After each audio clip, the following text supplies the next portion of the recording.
Bonjour à toutes et à tous et bienvenue sur notre émission de partage de connaissances ancestrales Nounoué Gbassa.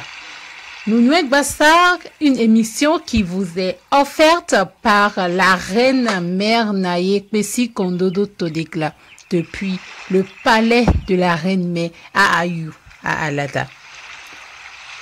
Cette émission nous permettra d'apprendre un peu plus sur la sagesse, la connaissance ancestrale pour pouvoir évoluer dans un futur paisible et surtout pouvoir avoir un repère dans le passé pour mieux vivre le présent et pouvoir construire un futur non seulement pour nous mais surtout pour les générations à venir.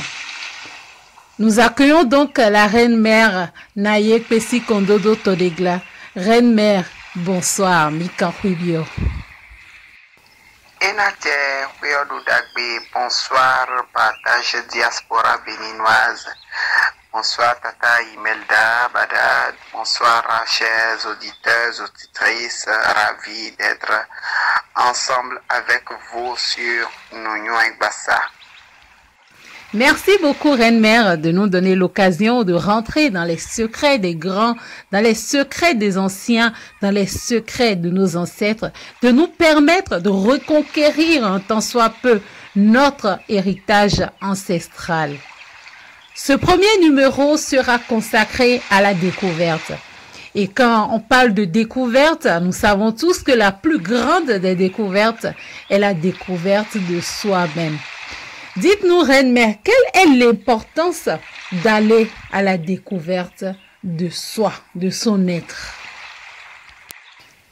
Se connaître soi-même est d'une importance capitale, car se connaître soi-même, c'est se donner la possibilité de s'orienter, c'est se donner la possibilité de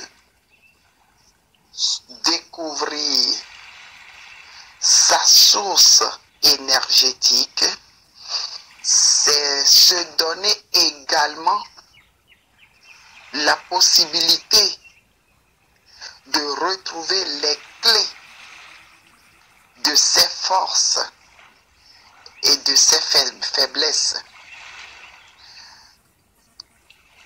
Se découvrir soi-même, c'est savoir s'identifier dans des milliards et des milliards d'êtres humains qui existent sur Terre. Car chaque être humain a sa particularité et est un spécimen unique. Quelle est l'importance, Reine-Mère, d'aller justement se chercher, d'aller chercher à se connaître soi-même, d'aller chercher à découvrir sa source énergétique? C'est d'une importance capitale de découvrir sa source énergétique, sa source astrale, pour mieux vivre sa vie, car nul ne peut vivre sa vie sans savoir qui il est réellement et quelle est cette vie, d'où débute cette vie et quel est le sens de cette vie actuelle dont on parle. Merci beaucoup, Reine-Mère, pour vos explications qui nous éclairent davantage et nous permettent de savoir un peu plus justement sur le sujet. Et pour pouvoir continuer notre émission, je voudrais bien vous demander, parce que nous allons à la découverte de notre être, mais nous ne pouvons pas aller très loin si nous ne savons pas d'où nous venons. Et je sais que justement la question sur l'identité l'identité africaine est bien vaste, mais pouvez-vous nous dire en quelques mots, en un petit résumé, ce qu'on pourrait retenir justement de l'identité africaine et sa spécificité? C'est un terrain immensement riche parlant de l'identité africaine et de sa spécificité. Alors, en résumé, nous allons juste vous dire que l'histoire pose son pied dans le plat du présent pour construire le futur. C'est à l'ancienne corde que l'on tisse la nouvelle. C'est une de nos spécificités. Les morts ne sont pas morts. Reine-mère, que devons-nous comprendre par les morts ne sont pas morts? Est-ce à dire que dans l'identité africaine, l'existence de la mort est autre que ce que nous connaissons ailleurs? Dans l'identité africaine, la mort n'existe pas. Nous passons dans les 3 dimensions en maintenant la connexion, en continuant la mission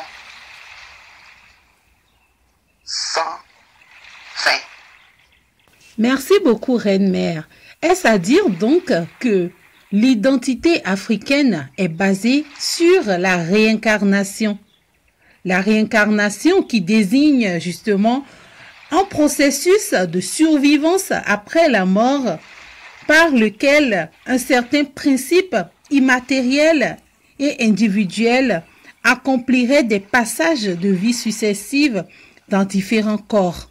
Est-ce bien cela, Reine-mère? Dans l'identité africaine, la vie n'a pas de fin, car la dimension divine passe la main à la dimension ancestrale. La dimension ancestrale le fait également à la dimension physique, vice versa. Expliquez-nous un peu, Reine-mère, comment se passe de manière physique, de manière schématisée, ce processus justement qui est la base de l'identité africaine. Quand un nouveau-né fait son entrée dans la famille, personne ne le considère comme un nouveau-né, tout simplement parce que nous savons que l'âme qui s'est nouvellement incorporée était déjà de passage, soit en se présentant de façon divine, avec une présentation divine, soit avec une présentation ancestrale. Soit c'est une divinité, soit la divinité de l'air, de l'eau, de la terre ou du feu, qui s'est manifestée à un moment donné d'une manière ou d'une autre pour sauver la famille, pour assister la famille, qui s'est incorporée pour physiquement jouer ce rôle, beaucoup plus dans le physique que dans l'invisible, soit c'est un ancêtre qui était de passage, qui a fait son œuvre et qui revient pour voir comment ça se passe dans le physique ou pour rajuster d'une manière ou d'une autre les effets physiques. Merci beaucoup, Reine-mère. Nous voudrions bien justement, dans ce cadre, savoir combien de fois un ancêtre, justement, peut être amené à revenir parmi les siens.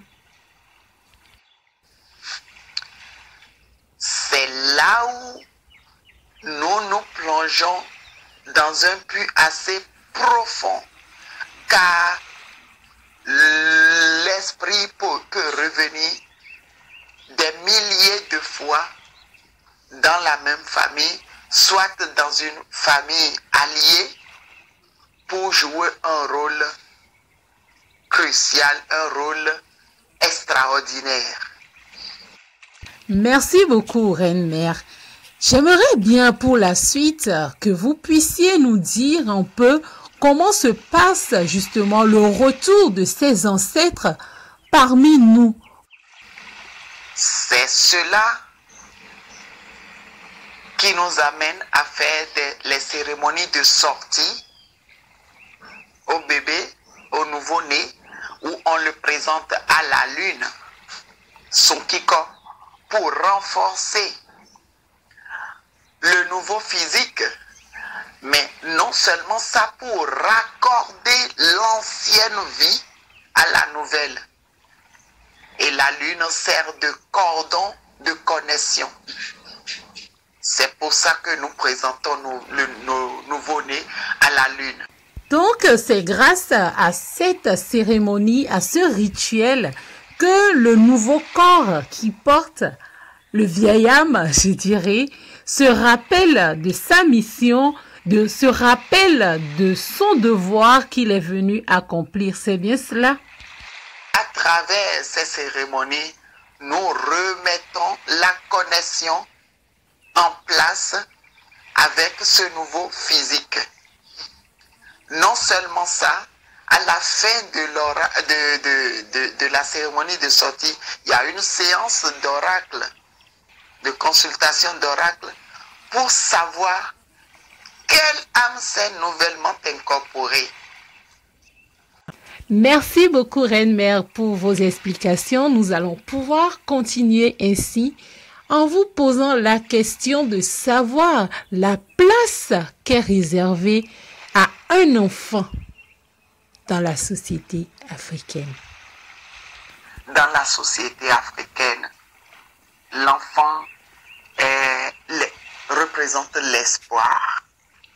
L'enfant est l'élément de réactivation. L'enfant est l'objectif principal de chaque famille. La source d'espoir, d'espérance de chaque lignée. L'enfant est cette corde dont on parle, qui ne doit jamais se casser. Merci, Reine-Mère. Et pour continuer justement, quelle place est réservée à la femme dans la société africaine? La femme est la pièce maîtresse de chaque famille. C'est-à-dire qu'elle est la base. S'il existe un foyer, la femme est la base, la fondation de ce foyer.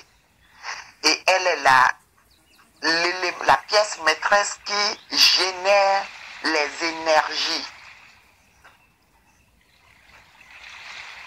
Et surtout les énergies de recharge. C'est la femme qui tire de l'invisible au visible ce dont toute la famille a besoin pour s'épanouir.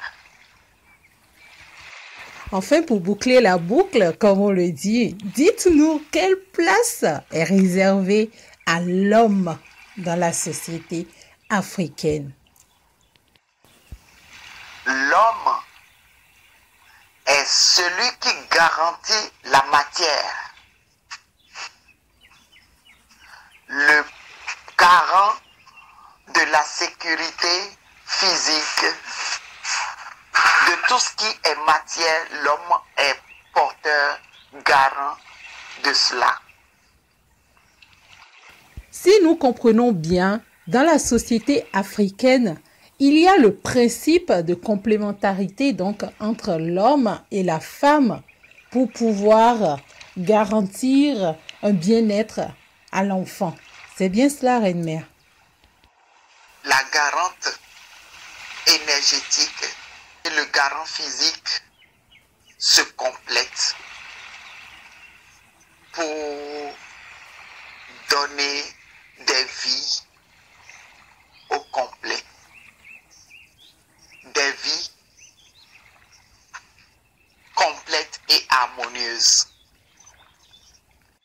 Merci beaucoup, Reine-Mère, pour ce moment d'échange, je dirais d'amour, de connaissance ancestrale.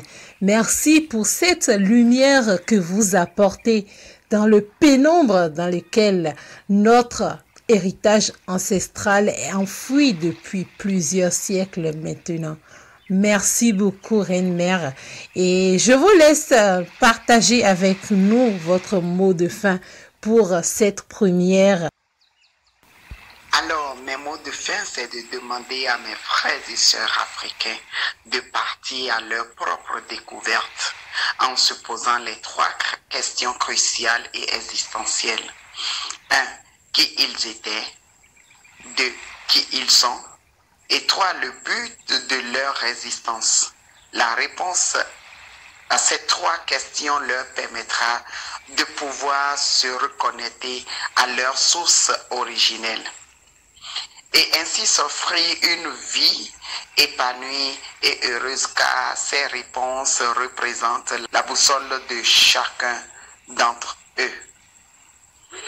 Avec mes vœux de paix profonde, de joie et d'amour, je vous souhaite une bonne compréhension de l'émission et je vous dis à la semaine prochaine. Que la lumière nous accompagne. Amen, amen, amen. Merci beaucoup, Reine-Mère. Au nom de tous ceux qui nous suivent, je vous dis un grand merci. Merci pour votre contribution, pour le rayonnement, pour la lumière sur notre culture, sur nos valeurs ancestrales. Rappelons que nous sommes et nous serons sur l'émission Nounoueng Bassa avec la Reine-Mère Nayepesi Kondodo Todegla depuis le palais de la Reine-Mère à Ayou dans la commune d'Alada, plus précisément à Sebo. Vous pouvez également contacter la Reine-Mère en appelant le plus 229 97 44 88 84. Le palais de la Reine-Mère vous ouvre ses portes, comme vous avez pu constater avec la Reine-Mère, pour vous aider à vous retrouver vous-même pour pouvoir découvrir le reste de la terre. Merci beaucoup. Je suis Imelda Bada et je vous dis à la semaine prochaine.